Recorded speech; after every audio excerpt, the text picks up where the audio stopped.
To अपनी कक्षा बच्चों, I am back with another chapter that is management of natural resources. इसके NCERT solutions करेंगे आज। सो इसके आंसर्स हम मोस्टली पॉइंट्स में लिखते हैं। लेट्स सी, आप खुद भी इसके आंसर्स बना के लिख सकते हो। नेचुरल रिसोर्सेज को मैनेज कैसे करना है, तो वही बेसिक चीजें जो हम आसपास सुनते आ रहे हैं बचपन से कि कैसे हम एनवायरनमेंट को बचा सकते हैं, क्या क्या तरीके यूज कर सकते हैं, बस उतना ही नॉलेज आपको रखना है। और इसके लिए कोई भी रेफरेंस बुक प्रेफर करने की जरूरत नहीं है, सिर्फ और सिर्फ एनसीईआरटी पढ़ो, उसमें से आपको इनफ नॉलेज मिल जाएगी और आप इस चैप्टर को आसानी से करके आ सकते हो। चलो फर्स्ट क्वेश्चन देखो, what changes would you suggest in your home in order to be environment friendly. देखो अपने पॉइंट्स को ना बड़ा सोच समझ के इसमें लिखना और शॉर्ट एंड क्रिस्प लिखना। अपने घर में हम क्या क्या चेंजेस कर सकते हैं हमारे एनवायरनमेंट को ठीक रखने के लिए, तो of course separate waste into recyclable and non recyclable. जो भी आपका वन सेकेंड, जो भी आपका रिसाइक्लेबल वेस्ट है उसको अलग से डालो, नॉन रिसाइक्लेबल वाले को अलग से डाल दो। तो जो ब्लू और ग्रीन कलर के डस्टबिन होते हैं, ग्रीन कलर वाले होते हैं जो रिसाइक्लेबल वाली चीजें हैं, उसके बाद ब्लू वाला जो होता है जो रिसाइकल करने के लिए हमें भेजना है, ठीक है, नॉन रिसाइक्लेबल, जो पता चल जाएगा इस वाले डस्टबिन के अंदर। आपने म्युनिसिपल कॉर्पोरेशन के आसपास भी देखा होगा, बड़े बड़े डस्टबिन लगे हुए होते हैं। तो जो ग्रीन कलर वाला है उसके अंदर तो रिसाइकल वाली चीजें होंगी जो कि किचन का वेस्ट होता है। वहीं पे जो ब्लू कलर वाला होगा वहां पे घर से हमारा पुराना फर्नीचर है या फिर प्लास्टिक की चीजें, पेपर वगैरह जो भी होता है जो रिसाइकल हो सकता है, फैक्ट्री में भेजा जाता है रिसाइकल करने के लिए, वो ब्लू में डाल देते हैं। ऑल्सो अगर आपने रेड कलर के बिन्स देखे होंगे तो वो होता है body waste. Body waste as in आपने हॉस्पिटल्स में देखा होगा, जो भी सर्जरी वगैरह करके जो बॉडीज हैं जिसमें बैंडेड्स वगैरह डालनी होती है या फिर कोई टिश्यू है जो डिस्कार्ड करना है किसी एनिमल का या किसी ह्यूमन बीइंग का, वो रेड वाले डस्टबिन के अंदर डाल देते हैं। तो वो हो गया प्रॉपर हॉस्पिटल वेस्ट, ऐसे याद रखना। रेड वाला ब्लड का कलर जो होता है ऐसे याद रखना। नाउ और क्या करेंगे हम, यूज इलेक्ट्रिसिटी जुडिशियसली। ऐसा नहीं है बैठे हो लिविंग रूम के अंदर और ड्राइंग रूम का जो लाइट्स और फैंस है वो ऑन करके छोड़ गए, एसी ऑन करके छोड़ गए। तो वो वाली बेसिक चीजें आपको याद रखनी है। एक तो वो भी पॉइंट हो गया। दूसरा 3R का यूज करो। पहले तो रिड्यूस, मार्केट जा रहे हो तो अपने घर से एक क्लॉथ बैग या जूट बैग लेके चले जाओ, ठीक है। उसके बाद है रिसाइकल। अगर प्लास्टिक बैग्स घर में है भी तो उसको रिसाइकलिंग के लिए भेज दो। पुरानी जो बहुत पुरानी बुक्स वगैरह होती है या फिर वेस्ट होता है, हम किसको दे देते हैं, वो भैया आते हैं ना जो रिसाइकिल करने के लिए आपके घर से कलेक्ट करते हैं सामान, उनको भेज देते हैं। तो वही आप रिसाइकिल में योगदान कर रहे हो अपना। देन रीयूज, घर पे प्लास्टिक के जार्स पड़े हुए हैं तो उनको बार बार रीयूज करो जितना हो सकता है, उसके बाद दे देना उन रिसाइकिल वाले भैया को, है ना। तो ये 3R अगर आप फॉलो करोगे तो आपका भी एक कंट्रीब्यूशन होगा नेचर को सेव करने में। आगे देखो, eat as much as you require but do not waste food. जितना खाना है उतना ही बनवाओ, ज्यादा मत वेस्ट करवाओ। यूज वाटर जुडिशियसली, पानी का वेस्टेज नहीं होना चाहिए। Reuse newspaper and use less plastic. Newspaper का यूज ज्यादा करना है, प्लास्टिक का यूज कम करना है। तो आप अपना कंट्रीब्यूशन कैसे कर सकते हो, मार्केट से प्लास्टिक वाले बैग्स मत लो, अपने घर से बैग लेकर जाओ। अगर आपको वो शॉपकीपर वाले भैया दे भी देते हैं ना, से नो टू इट। सामान किस तरीके से मैनेज करो, अपनी साइकिल पे जाते हो तो बास्केट में रख लो, किसी भी चीज पे जाते हो अपने घर से बैग ले जाओ। तो इस तरीके से आपके छोटे छोटे स्टेप्स मैनेज करते हैं। Have more Windows in the house for natural light. Ventilation होगा, जर्म्स वगैरह जो होंगे वो नहीं आएंगे। सनलाइट बहुत जरूरी होती है घर में, तो विंडोज होंगी तभी तो लाइट डायरेक्टली एंटर कर पाएगी। Next, TV fans light should be turned off while going outside the room. Less use of heaters, try wearing sweaters instead. So अब ठंड आ गई है तो घरों में हीटर्स चला देते हैं हम। सो इससे अच्छा हमें कम यूज करना चाहिए हीटर्स का, अनटिल एंड अनलेस कोई ओल्ड पर्सन नहीं है घर के अंदर, उनको ज्यादा रिक्वायरमेंट होती है। आप एट द यंग एज ये सारी चीजें अवॉइड कर सकते हो। Public transport should be use instead of private vehicles. School छोड़ने के लिए बस में ही जाया करो जो स्कूल बस होती है। अपने पेरेंट्स को मत लेके जाया करो कि मुझे ड्रॉप करके आओ, या फिर पर्सनल वैन लगवाने की जरूरत नहीं है, स्कूल बस ट्राई किया करो या पब्लिक ट्रांसपोर्ट। तो ये सारे यूजेस करके ना, ये सारे स्टेप्स को फॉलो करके आप एनवायरमेंट फ्रेंडली बन रहे हो। आगे देखो, can you suggest some changes in your school which you would make to make it environment friendly. School में क्या क्या कर सकते हो, अभी घर वाले पढ़े थे, अब स्कूल वाले देखते हैं। ट्रीज लगा दो स्कूल के अंदर। तो जितने ज्यादा आपने देखा भी होगा स्कूल्स के जो कैंपस वगैरह होते हैं वहाँ पे ट्रीज काफी लगे हुए होते हैं, so that is important. Leaking taps should be repaired so that water is not wasted. अगर कहीं पर टैप लीक हो रहा है, वो स्कूल में क्या कहीं भी आपको दिखता है ना, तो वो आपको ठीक कराना चाहिए या फिर आपको कुछ स्टेप लेना चाहिए जिससे वो चीज सॉल्व हो सके। Bring food in reusable boxes, not in plastic bags or in aluminium foil. This is important. Aluminium foil में अपना खाना मत लाओ। एल्यूमिनियम एक तो डिकम्पोज नहीं होगा, नॉन बायोडिग्रेडेबल है, तो बार बार एल्यूमिनियम फॉइल रोज यूज कर रहे हैं, हर बच्चा यूज कर रहा है, अपने टिफिन में लेकर आ रहा है, कुछ बच्चे तो 2 टिफिन लाते होंगे, तो डबल एल्यूमिनियम फॉइल हो गया। सो उस केस में आपको एल्यूमिनियम फॉइल को करना है बैन। यूज बटर पेपर जो इजीली डिकम्पोज हो सके, या फिर ना ऐसे क्लोथ वाली कवरिंग्स भी आती हैं जो कि ठीक रहती है, वो वॉशेबल होती है, तो आप बार बार उसको रीयूज कर रहे हो। वहीं पे aluminium foil use and throw वाला कॉन्सेप्ट होता है। Then teachers can educate students about environmental conservation. This is what we are doing right now. There should be more windows in school for natural light. Natural light के लिए school में windows अच्छी खासी होनी चाहिए। आगे देखो, next question is, we saw in this chapter that there are 4 main stakeholders. There are 4 main stakeholders when it comes to forest and wildlife. Which among these should have the authority to decide the management of forest produce? Why do you think so? तो 4 हमारे पास main stakeholders होते हैं जिनके पास rights होते हैं कुछ। The people living in and around the forest. पहला तो ये हो गया। दूसरा the forest department of the government, ये लोग भी stakeholders में आते हैं। इन दोनों stakeholders को authority दी जा सकती है forest को manage करने के लिए। 4 stakeholders कौन कौन से थे? एक तो आसपास वाले लोकल लोग, एक हो गए हमारे फॉरेस्ट डिपार्टमेंट वाले, एक हो गए एनवायरमेंट को सेव करने वाले जो लोग होते हैं, एनवायरमेंट स्पेशलिस्ट जो होते हैं, एनवायरमेंटलिस्ट बोलते हैं उनको, एंड फोर्थ हो गए वो लोग जिनका कॉन्ट्रैक्ट होता है गवर्नमेंट के साथ कि वो उस जगह से प्रोडक्ट को ले सकते हैं और फिर रिटर्न में वहां पर प्लांट्स लगा देंगे। तो ये 4 स्टेक होल्डर्स हो गए। उसने पूछा इन चारों में से किसको राइट है कि वो फॉरेस्ट के प्रोडक्शन को मैनेज कर सके। तो जो आसपास वहां पर लोग रह रहे हैं, एक तो उनको हक होना चाहिए, दूसरा होना चाहिए गवर्नमेंट को, इन दोनों को अथॉरिटी दी जानी चाहिए ताकि फॉरेस्ट के प्रोडक्शन को मैनेज कर सके। Because the forest department of the government has sufficient power and resources that can manage the forest resources well.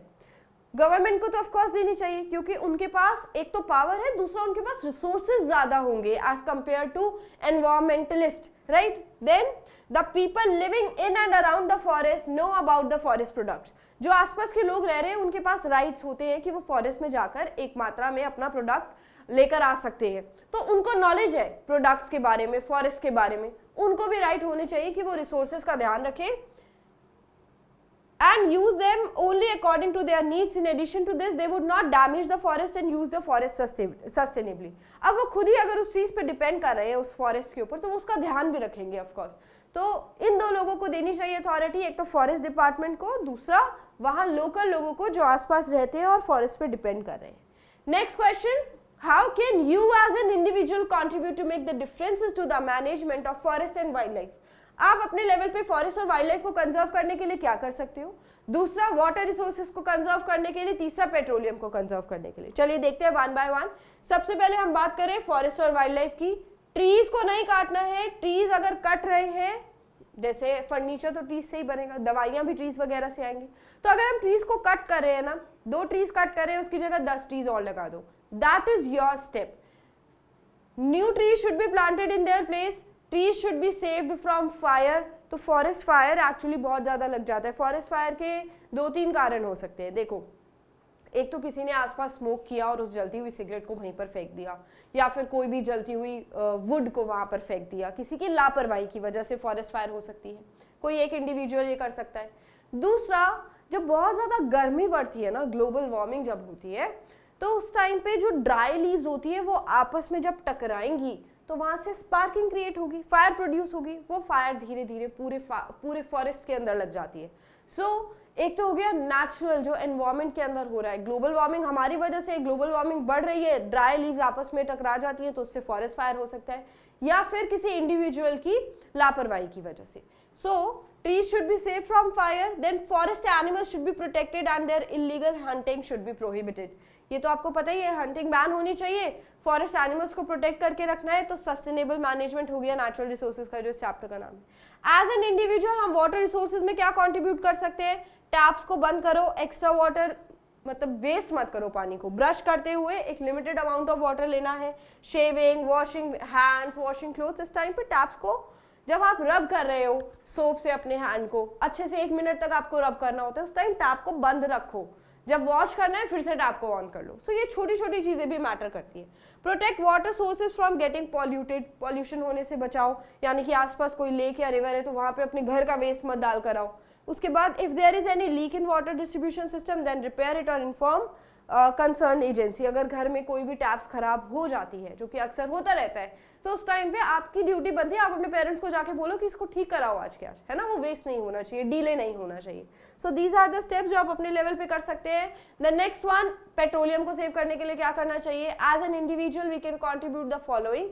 Public transport use करो, क्योंकि प्राइवेट ट्रांसपोर्ट, हर बच्चा अगर प्राइवेट व्हीकल से आने लग गया तो सोचो कितना ज्यादा पेट्रोल यूज होगा। और वहीं पे बच्चे बस में आ रहे हैं, स्कूल बस में आ रहे हैं, तो बहुत ज्यादा पेट्रोल बच गया ना, ये कर सकते हैं आप। Do not use electricity in vain, extra electricity use करने की जरूरत नहीं है। Switch off the vehicle at the red light if you have to wait for too long, ज्यादा देर तक वेट करना है तो गाड़ी बंद कर दो। Wear extra sweaters instead of using heaters, ACs भी अवॉइड करनी चाहिए, हीटर्स भी अवॉइड करने चाहिए। एलपीजी और सीएनजी का यूज करना चाहिए। अब जैसे सीएनजी कार्स वगैरह आ गई हैं, तो सीएनजी कार्स जो है वो यूज करो, नेचर फ्रेंडली होती है। So these are the step that can be done by an individual अपने नेचर को सेव करने के लिए। Next question, what can you do as an individual to reduce your consumption of the various natural resources. अगर आपको natural resources को conserve करना है, सेव करना है, क्या क्या होता है नेचुरल रिसोर्सेज? वही वाटर, फॉसिल फ्यूल्स, कोल, पेट्रोलियम। अगर इसको बचाना है तो हमें क्या क्या स्टेप्स करने चाहिए? Follow the principle of 3 R's। Same answers repeat हो रहे हैं सबके अंदर, तो इसलिए मैं कह रही थी ये बहुत इजी चैप्टर, आपको सिर्फ एनसीईआरटी पढ़नी है ताकि एग्जाम्पल्स आपके दिमाग में हो और आप ऐसे आंसर्स को फॉर्म कर सके। इसके आंसर्स हमेशा पॉइंट में लिख के आना, पैराग्राफ में लिख के आओगे टीचर को अच्छा नहीं लगेगा, मार्क्स नहीं मिलेंगे। 3 R's का रूल यूज कर सकते हो। प्लास्टिक बैग्स को रीयूज करने की कोशिश किया करो, फूड के लिए या छोटी छोटी चीजों के लिए।